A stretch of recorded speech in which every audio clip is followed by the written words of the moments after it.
अब तक ancient history में हम बुद्धिज़्म तक डिस्कस कर चुके हैं। बुद्धिज़्म से आगे हमें रिलीजियस मूवमेंट में जैनिज़्म के बारे में पढ़ना है। तो आप हेडिंग डाल लो जैनिज़्म। जैनिज़्म जो वर्ड है ये देखो जिन वर्ड से लिया गया है, और जिन का मतलब होता है कनक्वेरर। कनक्वेरर का मतलब होता है विजय प्राप्त करने वाला या विजय पाने वाला। जो जैनिज़्म है उसकी स्थापना किसने की थी, एस्टेब्लिशमेंट किसने किया था? देखो जैनिज़्म में, जैन धर्म में 24 तीर्थंकर हैं। तीर्थंकर ये मान लो इनके गुरु हैं जैन धर्म के तीर्थंकर। तो उसमें से जो फर्स्ट तीर्थंकर हैं उनका नाम है ऋषभनाथ या ऋषभदेव। जो ऋषभनाथ हैं इन्होंने जैनिज़्म धर्म की स्थापना की थी, एस्टेब्लिशमेंट किया था। ऋषभनाथ या एन लगा लो, RISHABHNATH, ऋषभनाथ। और इनके जो मोस्ट इम्पोर्टेंट तीर्थंकर रहे वो थे वर्धमान महावीर। वर्धमान महावीर ये कौन से तीर्थंकर थे? 24वें तीर्थंकर। और फर्स्ट कौन से थे? ऋषभनाथ, जिन्होंने जैनिज़्म को एस्टेब्लिश किया था। तो वर्धमान महावीर जी के बारे में हम पढ़ेंगे पहले, फिर हम जैनिज़्म के डॉक्ट्रिन्स के बारे में पढ़ेंगे, क्या है जैनिज़्म का सिद्धांत, क्या बोलता है। तो वर्धमान जो महावीर हैं उनका जो रियल नाम है वो है वर्धमान। वर्धमान जब इन्हें ज्ञान की प्राप्ति हो जाती है तो ये बन जाते हैं वर्धमान महावीर। तो अभी तक ये हैं वर्धमान। इनका जन्म कब होता है? इनका जन्म देखो NCERT में भी ना 2 डेट दी गई हैं। कहीं पे दिया है 599, कहीं पे दिया है 540 BC। तो ये दोनों ही करेक्ट हैं। ये नहीं सोचना आपको 2 बार उन्होंने जन्म लिया, 2 डेट दी हुई हैं। तो प्रोबेबली 599 या 540 BC में। कहाँ पे जन्म लिया? वैशाली एक जगह है, वैशाली में, वैशाली एक जगह है, वैशाली में एक कुंडल ग्राम नाम की जगह है, वहाँ पे इनका जन्म होता है। इनके पिता का नाम क्या था? इनके पिता का नाम था सिद्धार्थ। सिद्धार्थ। और इनकी माता का नाम, इनकी माता का नाम था त्रिशाल। और वाइफ का नाम, पत्नी का नाम यशोदा। एक इनकी पुत्री है, डॉटर, उनका नाम क्या था? प्रियदर्शन। प्रियदर्शना या प्रियदर्शन, प्रियदर्शना, प्रियदर्शना इनकी डॉटर का नाम था। इनके बड़े भाई थे एक एल्डर ब्रदर, उनका क्या नाम था? नंदीवर्धन। नंदीवर्धन।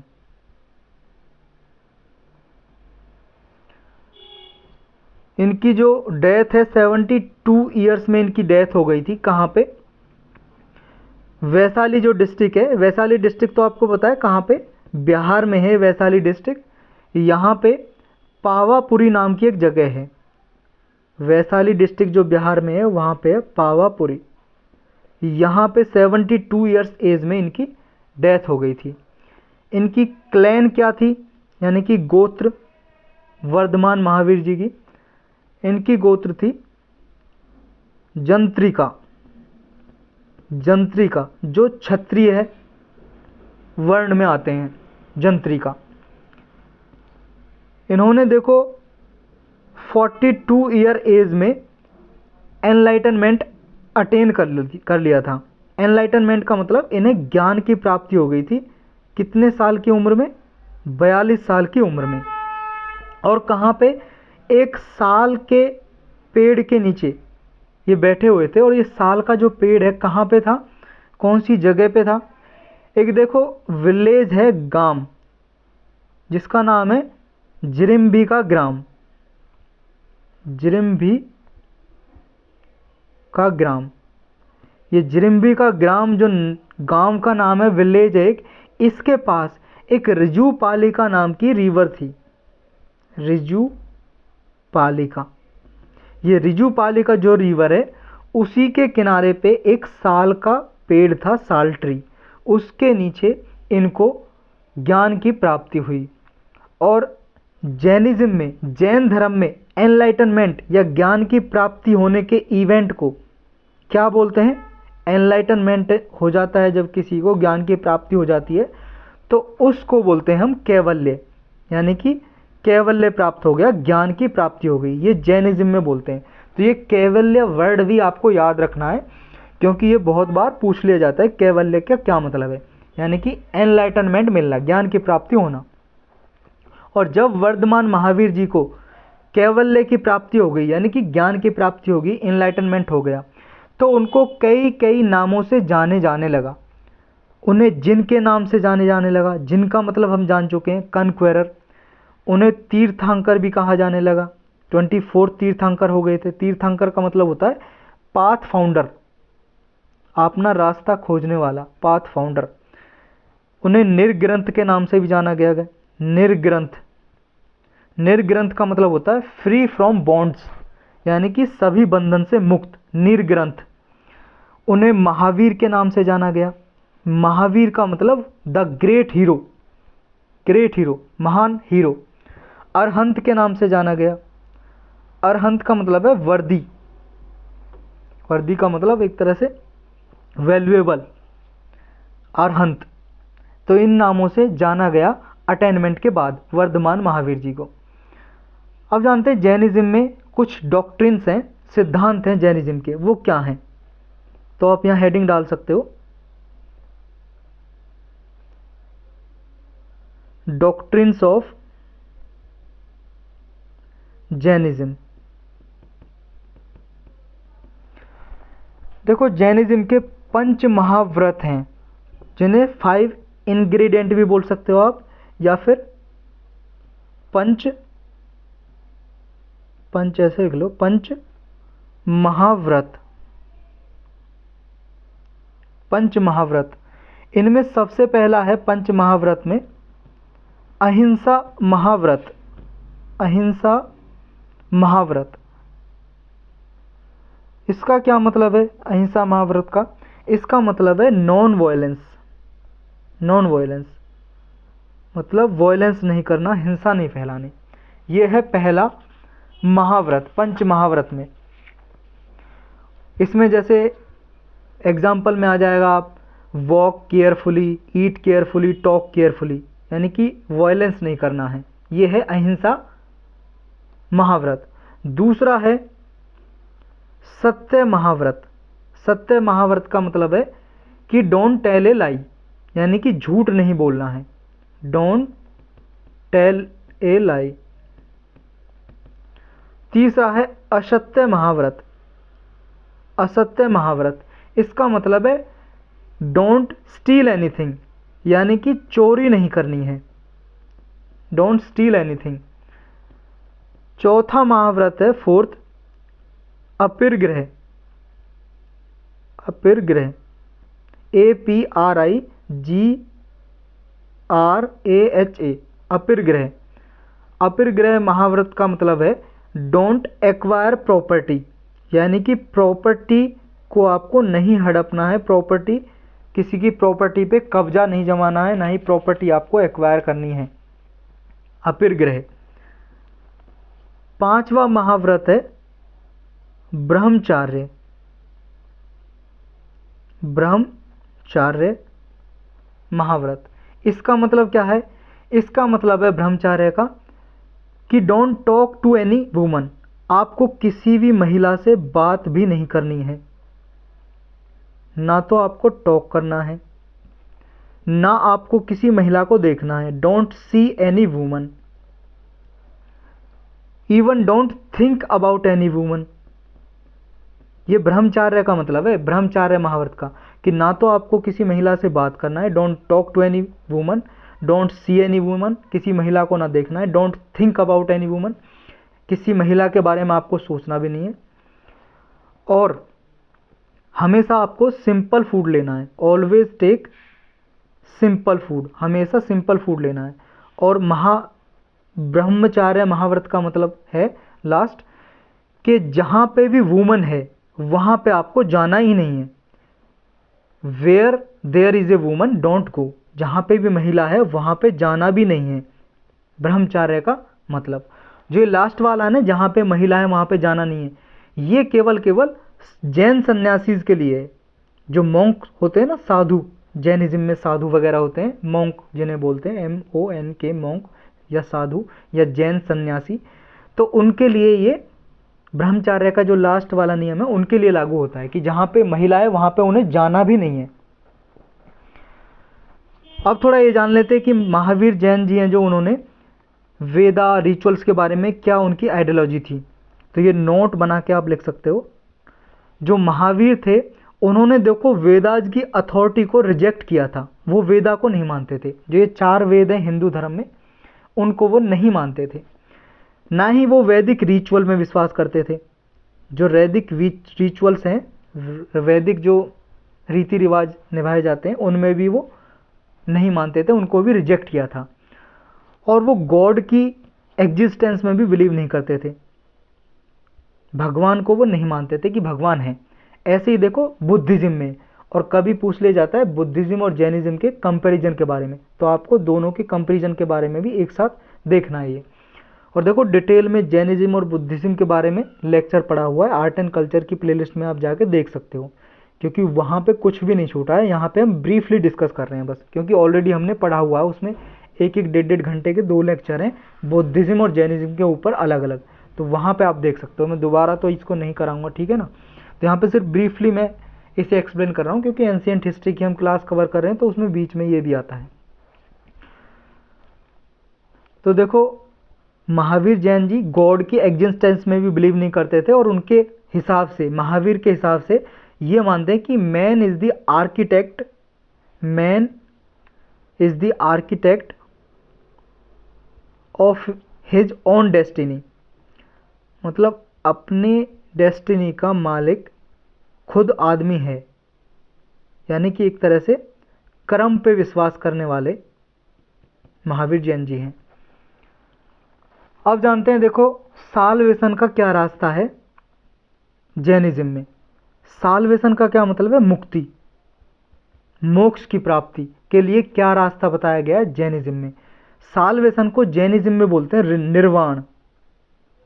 निर्वाण का क्या मतलब होता है? मुक्ति पाना, मोक्ष की प्राप्ति, साल्वेशन। और ज्ञान की प्राप्ति को क्या बोलते हैं? कैवल्य। साल्वेशन बोलते हैं निर्वाण, यानी कि मुक्ति प्राप्त करना। तो उसके लिए क्या रास्ता है? देखो जैनिज्म के हिसाब से कि जो बॉडी की डिजायर है, हमारी बॉडी की जो डिजायर है, इच्छा है हमारी बॉडी की डिजायर, वो ही सभी बॉन्डेज का रूट कॉज है। यानी कि सभी बीमारी की जो जड़ है वो है डिजायर इंसान की। और इस डिजायर को कंट्रोल करने के लिए बॉडी को पेन और सफरिंग देना जरूरी है। ऐसा जैनिज्म धर्म बोलता है कि बॉडी को पेन और सफरिंग यानी कि दर्द देना जरूरी है, तभी रियल नॉलेज की प्राप्ति हो सकती है। मतलब जो वास्तविक ज्ञान की प्राप्ति करनी है तो इसके लिए पेन, सफरिंग, हार्डशिप, इससे गुजरना ही पड़ेगा। और देखो extreme form of this dedication, यानी कि अगर ज्ञान की प्राप्ति सही मायने में करनी है तो इंसान को अपनी लाइफ तब तक रहेगी। मान लो इंसान ज्ञान की प्राप्ति में चल रहा है और उसकी लास्ट स्टेज चल रही है जीवन की, तो उसे क्या है कि अपने मरने तक उसे फास्ट करना है, फास्टिंग। और देखो ये होता भी है, जो जैनिज्म में जो मॉन्क वगैरह होते हैं, साधु सन्यासी, जैन सन्यासी, वो क्या करते हैं, जब उनकी मृत्यु का समय आता है पास, तो वो मरने से कुछ दिन पहले वो फास्टिंग शुरू कर देते हैं, व्रत रखना शुरू कर देते हैं। कब तक करते हैं? जब तक वो प्राण नहीं त्याग देते, वो फास्टिंग ही करते हैं, कुछ खाते पीते नहीं है। और जो ये प्रक्रिया है ना फास्टिंग, मरने से पहले फास्टिंग करने की, जिससे साल्वेशन मिलता है, मुक्ति, मोक्ष की प्राप्ति होती है, जिसे बोलते हैं जैनिज्म में निर्वाण। तो ये फास्टिंग करने के प्रोसेस को बोलते हैं संलेखा बोलते हैं, लिखते हैं ऐसे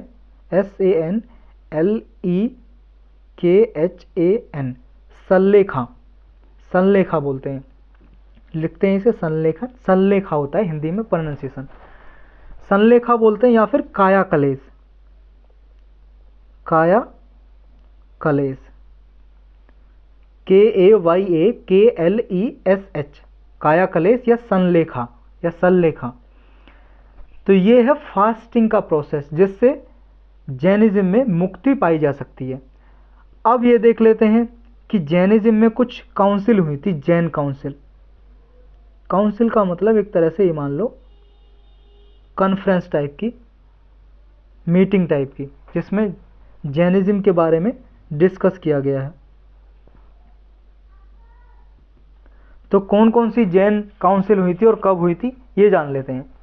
देखो, दो इम्पोर्टेंट काउंसिल हुई थी, एक फर्स्ट काउंसिल और एक सेकंड काउंसिल। जो फर्स्ट काउंसिल है वो हुई थी पाटलिपुत्र में, पाटलिपुत्र, और दूसरी जो सेकंड काउंसिल हुई थी वो हुई थी वल्लभी में। वल्लभी, ये जगह के नाम है, वल्लभी और पाटलिपुत्र। जो फर्स्ट हुई थी पाटलिपुत्र में 302 BC में हुई थी, और जो सेकंड हुई थी ये 512 AD में हुई थी, AD में 512 AD, 512 AD, और ये 302 BC में हुई थी पाटलिपुत्र में। जो फर्स्ट काउंसिल थी, यहाँ पे प्रेसिडेंट कौन थे जब ये मीटिंग हुई थी, जैन काउंसिल हुई थी? यहाँ पे प्रेसिडेंट थे, अध्यक्ष थे इस काउंसिल के, स्थूलभद्र, स्थूलभद्र। इसका अचीवमेंट क्या था फर्स्ट काउंसिल का? यहाँ पे देखो वर्धमान महावीर की जो टीचिंग थी उनको ना 12 अंगाज में कंपाइल किया गया। एक तरह से मान लो 12 पुस्तकें एक साथ, उनमें महावीर, वर्धमान महावीर जी की जो भी उनकी टीचिंग थी, उन्होंने ज्ञान जो दिया, उनको इसमें एक जगह इकट्ठा किया गया, कंपाइल किया गया। और जो सेकंड काउंसिल थी जो वल्लभी में हुई थी 512 AD में, वल्लभी में 512 AD में, उसके प्रेसिडेंट कौन थे, अध्यक्ष कौन थे? देवर्धि, देवर्धि। और इसका अचीवमेंट क्या था? देखो यहाँ पे जो जैनिज्म धर्म है ना, 2 सेक्ट में बट गया था। सेक्ट का मतलब क्या होता है? SECT, sect. सेक्ट का मतलब एक तरह से ग्रुप मान लो, ग्रुप, समूह। 2 समूह में बट गया था जैन धर्म। कौन कौन से? एक श्वेतांबर, श्वेतांबर, और एक दिगंबर। ये 2 मोस्ट इंपोर्टेंट सेक्ट हैं, ग्रुप हैं जैन धर्म में, श्वेतांबर और दिगंबर। और देखो ये भी आगे चल के, श्वेतांबर, दिगंबर, ये भी आगे जाके बट गए, डिवाइड हो गए। जैसे ये मान लो अगर आप हिंदू धर्म के हो तो आपने देखा होगा 4 वर्ण थे, जैसे ये ब्राह्मण, क्षत्रिय, वैश्य, शूद्र। फिर इसमें कास्ट बट गई बहुत सारी, फिर उस कास्ट में भी गोत्र बट गई, क्लेन अलग अलग बट गई, सब कास्ट हो गई, और बहुत सी सब कास्ट में भी सब कास्ट बटी हुई है। तो इस तरह से ये सेक्ट बटे, ग्रुप बटे, उस ग्रुप के अंदर फिर ग्रुप और बढ़ते चले गए, इस तरह से। और ये ग्रुप जो बढ़ते गए ना, इनके बारे में बहुत बार क्वेश्चन पूछा है, और कितने ग्रुप हैं, कितने सेक्ट हैं, सब सेक्ट हैं, ये सब जैनिज्म के ऊपर डिटेल में लेक्चर बना हुआ है, आप आर्ट एंड कल्चर की प्लेलिस्ट में जाकर देख सकते हो। तो श्वेतांबर और दिगंबर जो थे, श्वेतांबर का मतलब है ये जो श्वेतांबर जैनिज्म है, श्वेतांबर जैन है, जो ये ग्रुप है श्वेतांबर का, वो वाइट कपड़े पहनते हैं, वाइट क्लॉथ, और बहुत ही लिबरल होते हैं, ये मतलब उदारवादी हैं श्वेतांबर, और सफ़ेद कपड़े पहनते हैं। और जो दिगंबर हैं वो कपड़े ही नहीं पहनते, क्लॉथ नहीं पहनते, वो कहते हैं कि ये आसमान है जो, वो ही उनके कपड़े हैं, वो कोई कपड़े नहीं पहनते। और ये वर्धमान महावीर की जो ओल्ड टीचिंग है, पुरानी जो उनके ज्ञान है, उन्होंने ज्ञान दिया, कुछ शिक्षा दी, उसी को मानते हैं, उसी को फॉलो करते हैं दिगंबर लोग। अब देखो कुछ इंपॉर्टेंट तीर्थंकर के बारे में डिस्कस कर लेते हैं, क्योंकि 24th तीर्थंकर के बारे में आप जानते हो वर्धमान महावीर जी, है ना, और फर्स्ट के बारे में आप जानते हो ऋषभनाथ। 2 इंपॉर्टेंट तीर्थंकर तो ये हो गई, और भी कई इंपॉर्टेंट तीर्थंकर हैं, उनके सिंबल देखते हैं। और इंपॉर्टेंट तीर्थंकर देखो, एक ऋषभनाथ या ऋषभदेव, ऋषभनाथ या ऋषभदेव, इनका सिंबल है बुल, बैल का, बैल से रिप्रेजेंट करते हैं। अजीतनाथ, ये भी एक इंपॉर्टेंट तीर्थंकर थे, इनका जो सिंबल है वो है हाथी, एलिफेंट। फिर एक तीर्थंकर हैं नमीनाथ। इनका जो सिंबल है वो है लोटस। लोटस मतलब कमल का फूल। एक थे अरिष्टानमी। अरिष्टानमी तीर्थंकर, इनका है शंख। शंख सिंबल। एक थे पार्श्वनाथ। पार्श्वनाथ, इनका सिंबल है स्नेक यानी कि सांप। और महावीर जी के बारे में आप जानते हो, वो भी इंपॉर्टेंट तीर्थंकर थे वर्धमान महावीर जी। इनका जो टाइटल है वो है लायन, शेर। और देखो अभी भी आपको पता है जो आर्कोलॉजिकल सर्वे ऑफ इंडिया है वो एक्सप्लोरेशन करती रहती है, एक्सट्रैक्शन करती रहती है, खुदाई करती रहती है कहीं पे, एक्सकेवेशन। वहाँ पे बहुत सारे जैनिज़्म, बुद्धिज़्म या पुराने किसी संस्कृति से, जैसे हड़प्पा सिविलाइजेशन से रिलेटेड कुछ मूर्तियाँ मिलती हैं या कुछ इम्पोर्टेंट कंपोनेंट मिलते हैं जो उस टाइम पे यूज किए जाते थे। तो ये न्यूज़ में जो भी रहता है आप उसे अपने जो नोट्स हैं जैनिज़्म, बुद्धिज़्म के या हड़प्पा के, वहाँ पे लिख लिया करो जो न्यूज़ में आता है। तो ये था हमारा जैनिज़्म शॉर्टकट में। अब इससे आगे हम डिस्कस करेंगे मगध एम्पायर के बारे में। मगध एम्पायर, मगध साम्राज्य बोलते हैं हिंदी में। मगध जो एम्पायर है उसमें 5 डायनेस्टी ने रूल किया था। मतलब 5 डायनेस्टी, डायनेस्टी का मतलब है कुल या वंश। 5 वंश ने राज किया था। ये 5 वंश कौन कौन से हैं और कौन से इनके जो राजा हैं, किंग हैं, इंपॉर्टेंट हैं, और मगध एम्पायर में क्या क्या इनकी economic, political, social, economic condition थी, ये सब हम डिस्कस करेंगे अगले लेक्चर में। क्योंकि यहाँ पे रिलीजियस मूवमेंट हैं जो ये ख़त्म हो जाते हैं। क्योंकि 2 इम्पोर्टेंट थे और भी थे, जैसे आजीविका। आजीविका के बारे में आप पढ़ सकते हो। ये छोटे छोटे से टॉपिक हैं जो आपको एनसीईआरटी बुक में मिल जाएंगे, और उतने जितना लिखा हुआ है 4-5 लाइन वही इम्पोर्टेंट है, और ज़्यादा इनके बारे में कुछ नहीं पूछा जाता। ज़्यादातर जैनिज़्म, बुद्धिज़्म के बारे में ही लगभग हर साल 1 से 2 क्वेश्चन आते ही आते हैं। तो ये आप डिटेल में कर सकते हो। तो अगले लेक्चर में हम डिस्कस करेंगे मगध एम्पायर के बारे में।